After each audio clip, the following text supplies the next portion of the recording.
Upon popular demand, Fatiha will show us how to make harira, a soup that is often served to break the Ramadan fast, but is also a delight in winter months. This particular recipe has a special ingredient. And to start preparing, Fatiha shells about 400 grams of chickpeas and measures about 400 grams of lentils. She cuts up 200 grams of beef into very small pieces, although you could easily use less meat.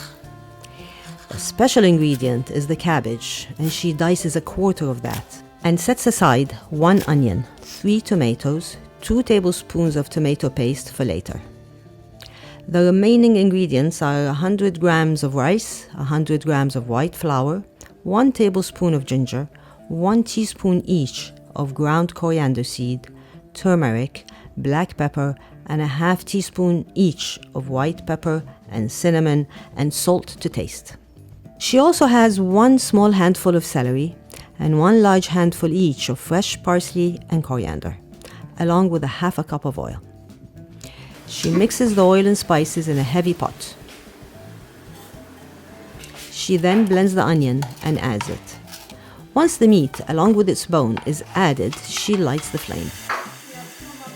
She adds a bit of salt and covers the pot and leaves it for about 15 minutes. Fatiha rinses the lentils and the rice and sets them aside. She blends the celery leaves and parsley and adds to the meat.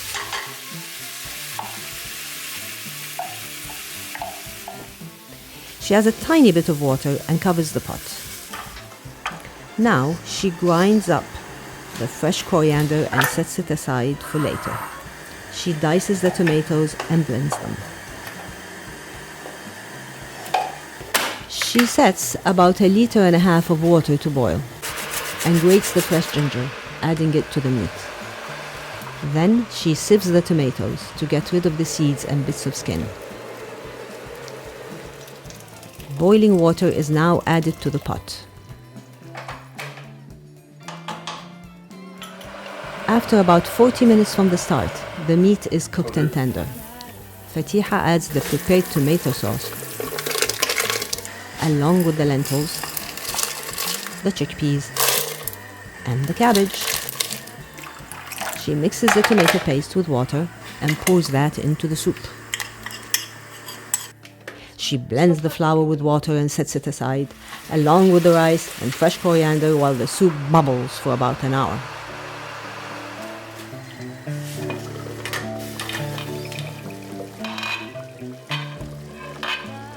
Finally, she adds them to the mixture, being careful to stir the flour so that clots don't form. Add some water if necessary. After a total cooking time of nearly 2 hours, the soup is ready. The spices make it deliciously fragrant, and it's a full, nutritious meal. Enjoy it and بالصحة.